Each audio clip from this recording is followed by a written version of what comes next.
आओ। उसी समय गुरुपत्नी ने 2 मुट्ठी चने दिए और कहा जाओ, जब तुम्हें भूख लगे तो दोनों एक एक मुट्ठी चना को चाव लेना।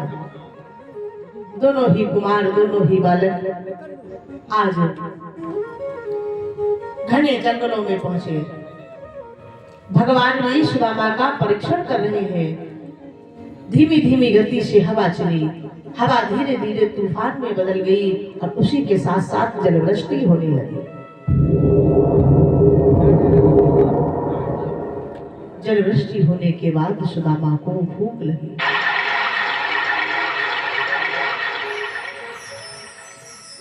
माघ का महीना, घोर रात्रि, वर्षा पर वर्षा आ रही है।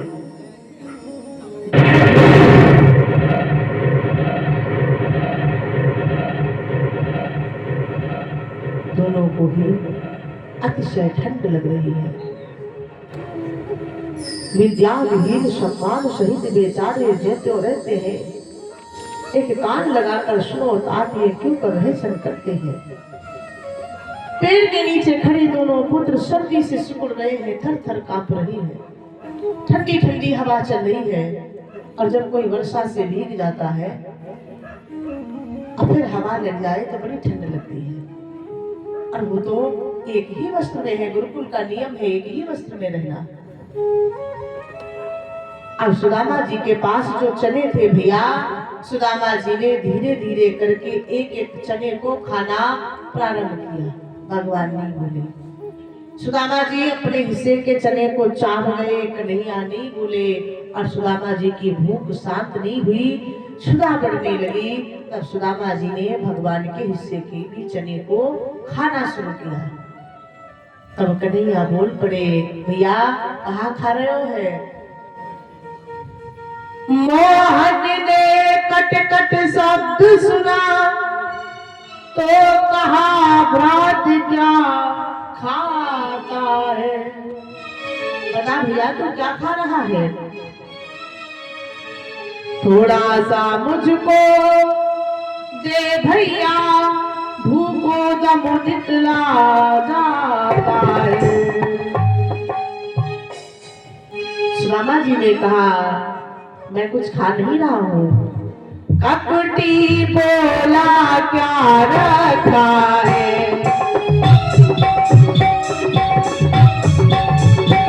रातों को शीत सताता है।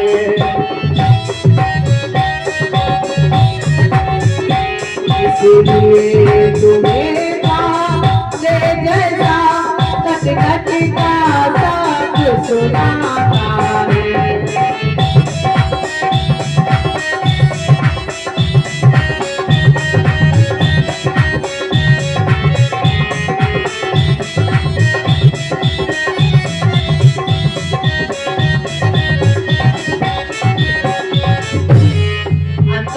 को बगल था रहस्य का ज्ञान और कह बैठे संकेत में लीलाधर भगवान। भगवान भी भक्त का परीक्षण लेते हैं भैया, और उसी भक्त के जीवन में परीक्षण लेते हैं जिस भक्त को वो अपना हृदय से मानते हैं। उठाइए ग्रंथों को पढ़िए और देखिए सुनिए। जिसने भी भगवान का शरण किया, जिसने भी भगवान का नाम रटा, जिसने भी भगवान का जप किया, उसके जीवन में कष्ट ही कष्ट आया, लेकिन अंततः उन्हें भगवान के चरणों का सानिध्य मिला, भगवान के श्री चरणों का आश्रय मिला। भक्ता मीरा आपत्ति पर आपत्तियां मीरा सही नहीं हाय की, दुख का प्याला पी गई फिर भी नहीं परवाह की। आखिर में राणा जी ने कह दिया, जाओ मेरे घर को छोड़ दो। मीरा ने कहा, बस इतना ही। अरे मैं तो इस घर में यूं ही नहीं रह रही थी, इसलिए रह रही थी कि मैं घर से निकल गई तो लोग लाज तुम्हारे लिए क्या कहेंगे। मुझे कोई चिंता नहीं है, मैं तो इसी समय इस घर को छोड़ दूंगी। और कहती है, मैं तो चली वृंदावन राणा, मेरे तो भाग जगे, राणा जी तोरे महलों में आग लगे। हमें तुम्हारे महल नहीं चाहिए। बोले वहां जाकर के क्या करोगी, कुछ धन ले जाओ। मीरा ने कहा, सुनो ना मैं मांगू चांदी सोना, मुझे तुम्हारे धन और सोना की आवश्यकता नहीं है। बोले कैसे रहोगी? मेरी परनी कुटी रहे राणा जी तोरे महलों में आग लगे। राणा जी ने कहा ऐसे चली जाओगी? कुछ नहीं चाहिए? बोले कुछ नहीं चाहिए, मुझे कुछ भी लगन नहीं है सिवा परमात्मा के। बड़ा सुंदर भाव कहा मीरा जी ने कि है हाथ जो श्री राम का दर्शन किया करे। आंख कौन सी धन है जो भगवान का दर्शन करती है? कि है आंख जो श्री श्याम का दर्शन किया करे, और मुख वो है जो श्री राम का वंदन किया करे। हीरे के कणों से शोभा नहीं है हाथ की, हाथ जो है जो प्रभु चरण की सेवा किया करे। हाथ वही धन है जो भगवान के आगे जाकर के जुड़े, किसी को दान दे, किसी की सेवा करे। यही मानव जीवन का धर्म है।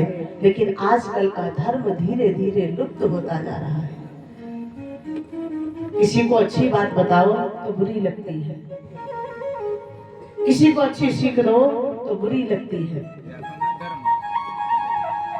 और कोई जब अच्छी बात बता रहा हो तो पता है उससे क्या कहेंगे?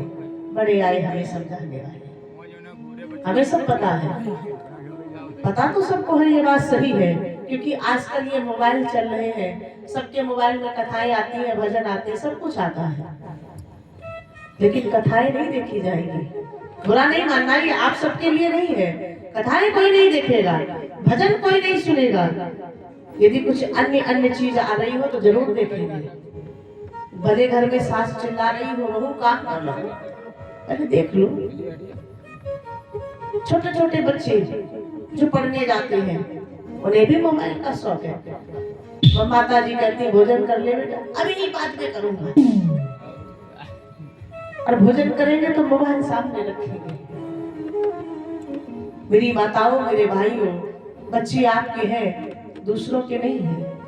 बच्चों का भविष्य तुम्हें देखना है, दूसरों को नहीं देखना है। अगर वो मोबाइल मांग भी रहे हैं, अगर माता ने डांट दिया तो फिर घर में कोई ना बोलो, क्योंकि बच्चे वो सुन रहे हैं, माता डांट रही है, वो उसको ज्ञान नहीं है। अगर किसी दूसरे का रहने दे, देख लेने दे, दोबारा नहीं देखेगा, ये बच्चों पे गलत प्रभाव पड़ता है। अगर माँ ने डांटा, पिता ने डांटा तो फिर बीच में मत बोलिएगा। बच्चों को संभालना, बच्चों के भविष्य की उज्जवल कामना करना, ये हमारे और आपके हाथ में है। संसार को नहीं संभाल सकते, लेकिन अपने परिवार में, अपने घर में, अपने बच्चों से तो संभाल सकते हैं, उन्हें तो समझा सकते हैं। बड़ा सुंदर नारा सुना है कि हम सुधरेंगे जग सुधरेगा, हम बदलेंगे जग बदलेगा। जब हम ही नहीं सुधरेंगे तो दूसरों से कैसे उम्मीद करें? पहले अपने आप में परिवर्तन लेकर के आओ प्यारे, तब दूसरों से कहने के अधिकारी बनोगे।